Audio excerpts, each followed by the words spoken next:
She told me twice in 1 week that she had the right to make sure our neighborhood met standards, once with a smile and once like a warning, and both times she said it like she was doing me a favor. My name is Sam Ellis. I live on a dead-end street in a place people call Maple Hollow now, because it sounds nicer than what it really is, a row of lawns and fences where everyone pretends not to be counting rules as a lifestyle. Marjorie Hale ran the community board. She ran it like a small-town monarch, and that small-town crown came with a badge, a neat binder of bylaws, and a talent for making neighbors feel like they owed her something they never signed up for. It started small. A notice slipped under our door about routine inspections, then a polite email asking for access to the garage for measurements. I told her no. I wasn't hiding anything, but there's a line between rules and people poking around your life, and when someone starts treating your porch like public property, your patience thins.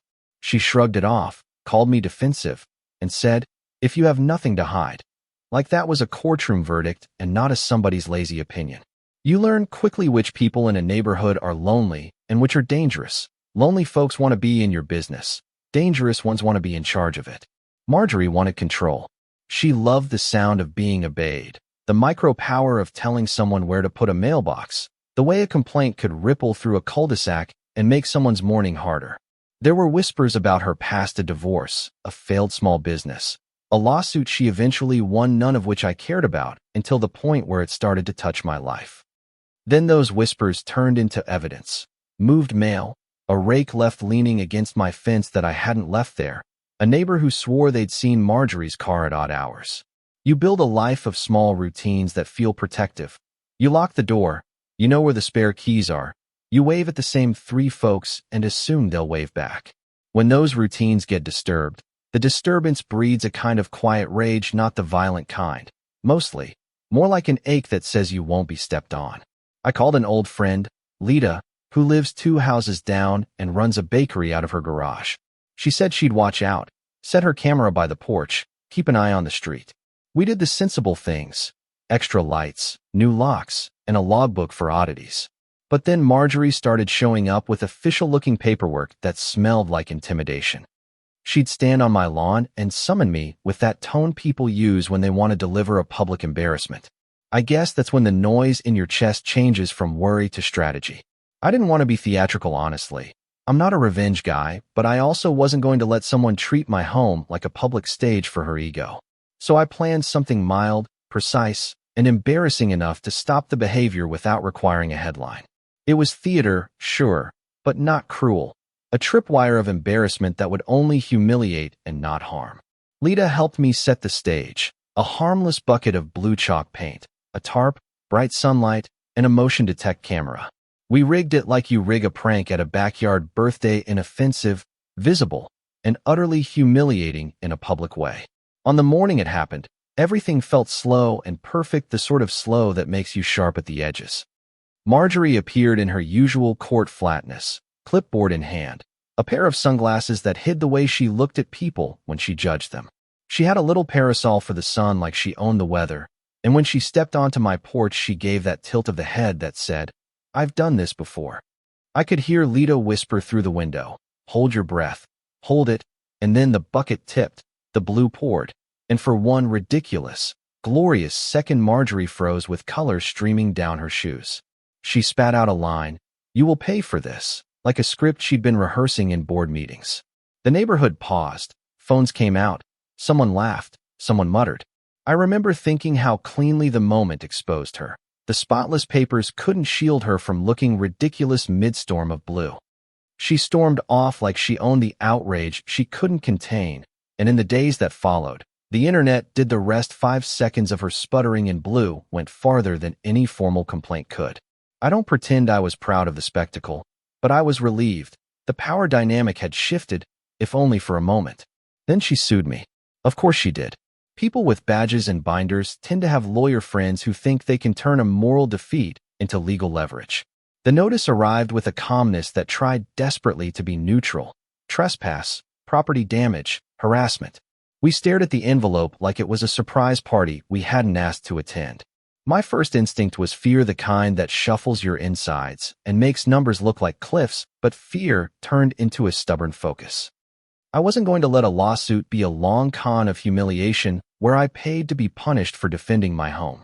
Court is theatrical in its own way. It borrows solemnity and then asks you to perform normal human emotions under oath. Marjorie came in immaculate, tenacity stitched into her posture, and she told the judge a story where she was the hero trying to safeguard the community. Her words were tidy, rehearsed. They left out the part where she bypassed polite requests and showed up unannounced. I sat with my lawyer and watched the playback of the blue moment. And when the footage ran in that courtroom clear as day, sound included, you could see the room lean into the truth the way a crowd leans into a comedian's punchline. People love the bit where the mighty trip on their own ego. When the judge called it trespass dismissed, damages denied, perjury on the record, you would think the relief would be a bell. It wasn't. There was a dullness, like the silence after applause, because justice in one room doesn't fix the tiny persistent cuts someone can make. Marjorie was fined, officially reprimanded. In the meeting minutes, the community kept like a record of petty wars, and I won in a legal sense. But the neighborhood had taken sides in a way that felt older than bylaws and newer than gossip. Folks who had been on the fence now had an image of Marjorie in blue, and those who loved her still loved her with a kind of stubbornness you see in families when someone refuses to change. It made everything more complicated. Afterward, the street felt like a place you had to relearn, like meeting a friend who'd been through a storm and came back with new habits. People still waved, but the waves held a little caution, and some neighbors avoided eye contact altogether. I realized the trap I set didn't just catch Marjorie. It changed how people saw us all. There were late-night conversations on porches about boundaries and power, about how small governments in small places can feel bigger than bigger governments.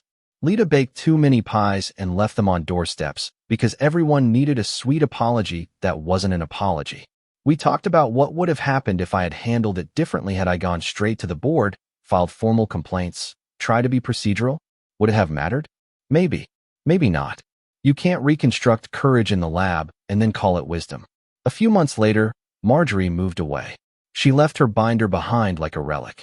People said she was burned out, or that the board finally caught up to her. I think she left because the house of mirrors she'd built around herself finally reflected the ugliness back at an angle she couldn't bear. I didn't celebrate with champagne. There was no ticker tape parade. There was a quiet, a few fewer meetings, a different person in the chair with less appetite for spectacle. Life resumed its small momentum. Kids, the kind that run barefoot in summer and come home smelling like a creek, still play 2 houses down. And sometimes I'm reminded that we are not our worst moments, but the ways we try to fix them. I tell this now because, looking back, the story isn't about paint or lawsuits. It's about how communities fold or tear when someone decides to stake a claim over other people's lives. It's about the ways a single person with a badge can make polite neighbors into battlegrounds, and how the rest of us cobble together defenses that aren't always pretty. If you ask me whether I would do it again, I would say yes. With a caveat, I'd try the procedural route longer, I'd document more, I'd look for allies sooner. But I'd also say this: sometimes people in power respond only to the language of public consequence, and that language is loud. So what do you think? Was it right to humiliate someone who was abusing her role, or did I stoop to her level and make the neighborhood uglier for a while? Is justice only the court's verdict, or does public accountability count too? Drop a comment and tell me where you stand. Share your stories of community power, of rules that were meant to protect and ended up controlling, of the times you felt boxed in by someone who forgot they were your neighbor first. If you like this, share it with someone who's had a similar run-in with authority, and if you didn't, tell me why. I want to hear what you think about right and wrong, about justice, and about what it takes for a neighborhood to remember how to be a neighborhood again.